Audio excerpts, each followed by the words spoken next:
खेत मेड़ जमीन विवाद में हुआ खूनी संघर्ष, एक की मौत, कई लोग घायल। इलाके में फैली सनसनी। गंभीर रूप से घायल हुए 4 लोगों को जिला अस्पताल रेफर किया गया। छाता कोतवाली क्षेत्र के गांव लाडपुर में मेड़ जमीन विवाद को लेकर 2 पक्षों में बुधवार सुबह 9 बजे करीब आपस में झगड़ा हो गया। झगड़ा इतना बढ़ गया, झगड़े में पदम सिंह उम्र करीब 42 वर्ष की भतीजे ने गोली मारकर हत्या कर दी गई। कई वर्षों से मेड़ को लेकर इनमें आपस में विवाद चल रहा था और कई राउंड फायर हुआ। घटना को अंजाम देकर पुलिस के पहुंचने से पहले ही आरोपी मौके से फरार हो गया। पुलिस द्वारा सूचना मिलते ही तत्काल घटना स्थल पर पहुंचकर शव को कब्जे में लेकर मोर्चरी भिजवा दिया है और गंभीर रूप से घायल हुए लोगों को प्राथमिक स्वास्थ्य केंद्र छाता भिजवाया, जहां पर डॉक्टर ने घायल हुए महिला सहित पुरुषों को प्राथमिक उपचार देकर हालत को गंभीर देखते हुए जिला अस्पताल के लिए रेफर कर दिया। चिकित्सा अधीक्षक छाता ने जानकारी देते हुए बताया कि सुबह करीब 11 बजे पुलिस वाले गंभीर रूप से घायल हुए 3 लोगों को लेकर आए थे। तीनों लोगों को प्राथमिक उपचार देने के बाद हालात को देखते हुए जिला अस्पताल के लिए रेफर कर दिया है। एक महिला भी घायल है जिसका नाम कमलेश है, उसको भी प्राथमिक उपचार देकर जिला अस्पताल के लिए भेज दिया गया है। जानकारी के अनुसार पदम, कल्लू, तुलाराम, महेंद्र आपस में चारों भाई हैं। शेरन उनके रिश्ते में भतीजा लगता है। कई वर्षों से इन दोनों के बीच में विवाद चल रहा था। विवाद खूनी संघर्ष में बदल गया। भतीजे ने अपने चाचा पदम सिंह की गोली मारकर हत्या कर दी और घटना को अंजाम देकर फरार हो गया। बीच बचाव करने आए पदम सिंह के भाइयों व पत्नी पर भी लाठी डंडों से मार मारकर गंभीर रूप से घायल कर दिया। थाना प्रभारी कमलेश सिंह ने बताया, प्रार्थना पत्र मिलने पर हत्या का मुकदमा दर्ज किया जाएगा। आरोपियों की तलाश में दबिश दी जा रही है। जल्दी आरोपियों को गिरफ्तार किया जाएगा। राजकुमार रहने वाले लाड़पुर से। ये जो आज हॉस्पिटल में इतनी भीड़ हो रही है, क्या कारण है? ये हॉस्पिटल जो भीड़ लग रही है, आपसी विवाद इतना भारी था कि वहाँ पे गोली फायर हो गई एक दूसरे पक्ष से। तो उसने गोली फायर में एक की तो तुरंत तत्काल मौत हो गई है, 3 गंभीर रूप से घायल हैं, एक लेडीज है चौथी। ये 4 लोग हैं ज़्यादा गंभीर हालत है। और यहाँ पे आप हॉस्पिटल में मौजूद हैं, यहाँ पे कोई भी चिकित्सा उपलब्ध नहीं दी जा रही है जैसे पेशेंट के लिए दी जाती है। इसलिए हमको तत्काल जिला चिकित्सालय के लिए रेफर कराना पड़ रहा है और वहाँ पे देखते हैं कितने ट्रीटमेंट दिया जाता है, कितना नहीं। अगर कोई परेशानी होती है इसके लिए जिला चिकित्सालय और चिकित्सा विभाग इसके जिम्मेदार हो गया आगे। ये जो घटना हुई है, कितने बजे घटना है? एक घटना करीबन 9 साढ़े 9 के बाद में हुई है। ये आपसी विवाद को ज़मीनी मामले में चल रहा था, पहले से भी चल रहा था, पहले भी हुई थी एक बार। लेकिन अब जो हुई है कि खेतों पे कोई भी इनके कोई वाद विवाद नहीं था। इनका पहुंचते ही तुरंत उन्होंने दूसरी पार्टी ने फायर छोड़ दिया है इनके ऊपर। गोलीकांड भी हुआ? हाँ, गोली हुई है, दो गोली लगी हैं जो तत्काल मौत हो गई है। पदम सिंह नाम के हैं, उनकी तुरंत मौत हो गई है।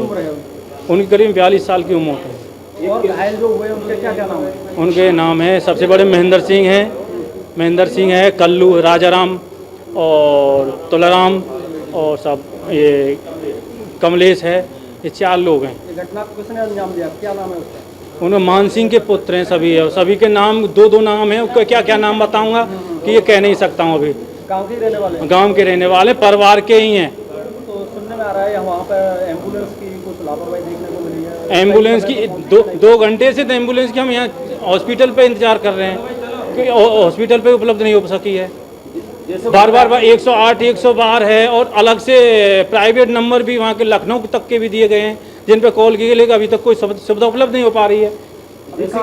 अभी जो पेशेंट है उनकी ज़्यादा हालत गंभीर थी, लेकिन उनके लिए कोई पेशेंट के लिए कोई सुविधा ऐसी नहीं दी गई जो तत्काल दी जाए। इसलिए हमको जिला चिकित्सालय ले जाना पड़ रहा है। हाँ, पुलिस मौके पर पहुँची है। 112 पे कॉल करने पर पुलिस ने मदद की है और यहाँ पे भी आए हैं और भी आगे देखते हैं। वो आगे जिला चिकित्सालय के लिए रेफर कर दिया गया है। अब आगे हम पेशेंट को उनके साथ भी जाना है। मौके पे अगर पुलिस और ये एम्बुलेंस पहुंच जाती तो बच सकते थे क्या? हाँ, खूब बच सकते थे। अगर एम्बुलेंस आती तो जिला चिकित्सालय के लिए हम पहुँचते, यहाँ पे आते ही नहीं। जिला चिकित्सालय में पहुँचते तो वहाँ पे कोई सेवा भी उपलब्ध होती, तो उसमें हो सकता था वो जिसके गोली लगी है, हो सकता था उसको कुछ टाइम भी लगता था, हो सकता कोई स्टेटमेंट भी पुलिस के लिए दे जाते, लेकिन पुलिस के लिए कोई स्टेटमेंट भी देख नहीं गया हो।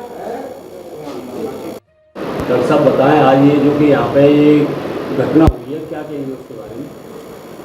देखो, यहाँ पर सुबह 11 बजे पुलिस वाले 3 लोगों को लेके आए थे।